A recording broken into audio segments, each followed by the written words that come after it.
këtë vit mbështetëm bletarin 2 fishim të bletarisë. Pse? Qa unë ndje një lloj? Bletaria është një formë, ne kemi nga 2020-a, kemi pasur mbi 300 e pak mijë koshere. Në 2025, në fund vitit 2025, shkuam në 600.000 koshere. Dhe ne do ta çojmë në vitin 2027 në 1 milion koshere. Për shkak të interesit që e ka, ne prodhojmë, kemi një natyrë shumë të mirë, kemi lule që bleta shkon për të ushqyer disa lule të veçanta që nuk i kanë në vendet e tjera, dhe të gjithë produktin, jo vetëm në Shqipëri, por edhe në vendet e tjera si Gjermania, Amerika dhe vendet e tjera që ne çojmë dhe eksportojmë, ka një interes për mjaltin tonë. Dhe ne eksportohet, po. Dhe ne e kemi përmbushur të gjitha kriteret për dyfishimin e koshereve. Jo vetëm në buxhet, pra ne kemi caktuar nga 10.000 lek në 20.000 lek. E dyfishuam. Por nuk mjafton vetëm dyfishimi që ne kemi bërë, por kemi dhe 50% për çdo kosto që ato do të ndërtojnë një koshere.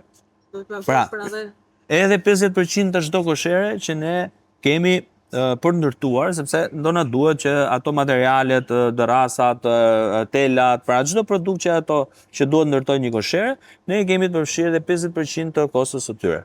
Përveç kësaj kemi edhe tankrat e inoksit që ata duhen për të mbajtur me një cilësi shumë të mirë mjaltin.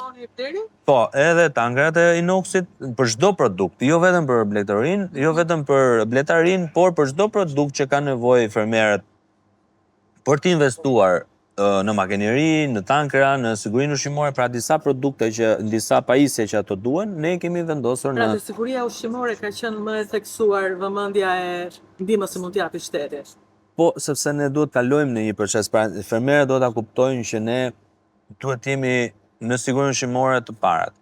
Sepse nuk mundet që ne vetëm me kontrolle të realizojmë sigurinë ushqimore. Po, do ta kuptoj vetë që do ta paguaj, po nuk e bëri mirë. Është vërtet. Pra, në momentin që ne parafrohemi me Bashkimin Evropian, bëjmë aktet ligjore, kalojmë në procese të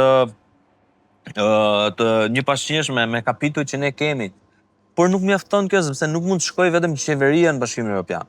Po shkojmë me gjithë fermerët, me gjithë qytetarët për të implementuar. Që po se bëre mirë nuk do jetë. Po ndërgjegjësohen, po e kuptojnë sepse ne po kalojmë në një fazë kategorizimi tani, dhe faza kategorizimit na ka treguar qartë që fermerët e presin dhe e kuptojnë që disa investime duhen bërë dhe janë gabim.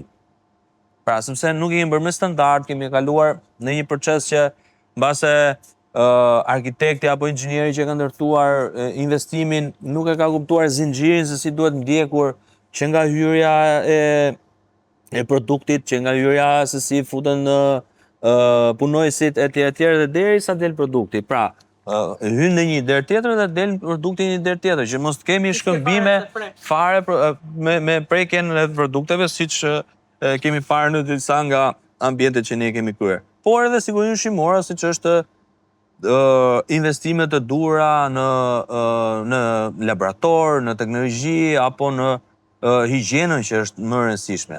Dhe, siç kemi parë edhe në disa vende që për një tub ujë, komisioni i ka caktuar detyra. Sepse ai thotë s'është në rregull? Po s'është në rregull, duhet ta përmbushësh. Sa kohë të duhet ty për ta përmbushur këtë? 3 muaj, 6 muaj apo 9 muaj? Që ti ta kryesh të shërbim apo ta rregullosh të gjë, në mënyrë që ne kur të vim për të përmbushur ti detyrat që i ke kaluar këtë test apo jo, të japim dhe certifikatën dhe kategorizimit. Pra, në kategorinë që ne kemi caktuar sipas Komisionit të Bashkimit Evropian, por edhe Komisionit në Shqipëri që janë disa struktura tona në terren së bashku me ta. Dhe kjo jep mundësinë që unë bëj marr një shembull me një tub uji, një nga subjektet në gjithë mënyrën e investimit në standardet e Bashkimit Evropian, në magazinimin që kishte produktin e ushqimit të kafshëve, një tub uji që kalonte aty, pikonte nga pak. Por duke pikuar, kalon në ushqimin e kafshëve. Dhe aty fillon krijohet aflatoksina, që është ai myku që ne kemi problem. Dhe aflatoksina deri në 600 gradë nuk shpërbëhet. Dhe kafsha bën qumshtin, kalonte në produktet dhe shkon te konsumatori.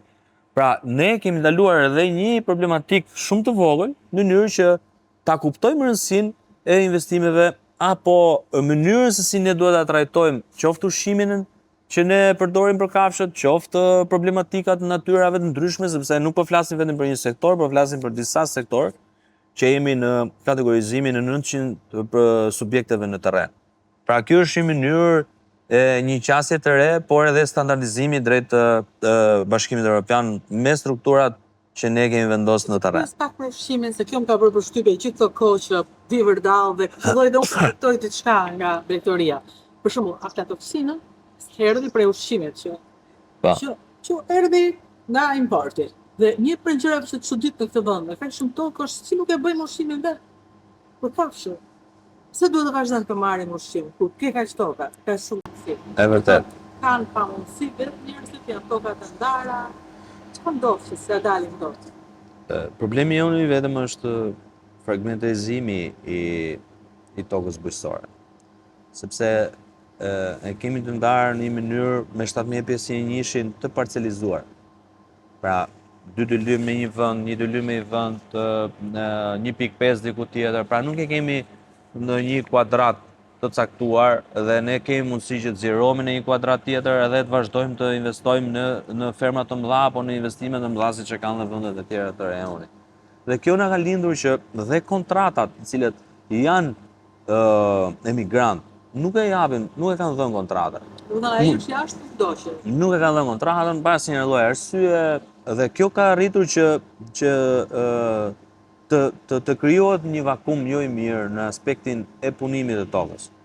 Por unë dua që t'i bëj thirrje gjithë të shqiptarëve që jetojnë jashtë dhe e kanë lënë tokën këtu pa punuar. Ka një interes nga komshitë e tyre, nga familjarët e tyre, nga një biznes, nga një fermer që do ta punojë tokën. Ka interes për ta marrë me qira tokën, ka interes për ta punuar dhe për ta investuar në të mbjella. Ta japin me kontratë. Nuk ka asnjë proces ligjor që ndalon apo i cënon tokën e tyre, apo pronën e tyre. Do të ngelen atyre prapë, vetëm jepet. Patjetër që i ndodh aty, është i tyre dhe do t'i mbetet përjetësisht atyre, sepse ligji e ka të caktuar që 1751 është një proces që është e tyre, pra është pronar sipas regjistrave që është ndarë në tokën e 1751. Por duke qenë se ka një interes për këtë sipërfaqe që tani po na rri bosh, duhet që ta mbjellim. Dhe shumë fermer që ne takojmë në terren na kërkojnë këtë shqetësim dhe na thonë që ju lutem na gjini një mënyrë që ne të bashkëpunojmë me këta persona, që ne të marrim tokën, ta punojmë. Shteti nuk e detyron dot, por duke qenë se ne kemi pasur problematik, kemi arritur që në skemën kombëtare vetëm me një kontratë dore, vetëm me një marrëveshje midis fermerëve apo qytetarëve me njëri tjetrin, të aplikojnë tek ne dhe të përfitojnë, edhe me një AMTP, pa dalë certifikata pronësisë. Po, vjen, edhe ne i kemi bërë pjesë që ata të përfitojnë dhe të jenë pjesë e mbështetjes nga qeveria në mënyrën që të investohen dhe të ulin kostën e prodhimit. Sepse të investosh me skemën kombëtare nuk do të thotë që do pasurohesh, por do ulesh kostën e prodhimit që ti të dalësh me një përfitim më të madh dhe të dalim me një konkurrim edhe nga vendet e rajonit të mbështetjen që ne kemi kryer.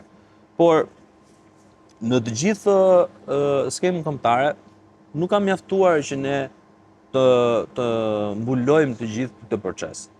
Dhe qeveria shqiptare këtë vit për herë të parë ka vendosur dhe 10% të çdo fature që fermerët do të çojnë në treg. Pra, çdo produkt, çdo gjë që ne çojmë në pikën e grumbullimit, në agroturizëm, që do të shesin vaj ulliri, ulli, speca, qumësht, mishin, çdo gjë. Nëse ne do të marrim autofaturën dhe do ta depozitojmë në 6 mujorin e parë pranë tatimeve, do të marrim 10% të sasisë. Pra, përveç skemës kombëtare që ato mbështeten, dhe do të marrin dhe 10% të çdo produkti që do të shesin.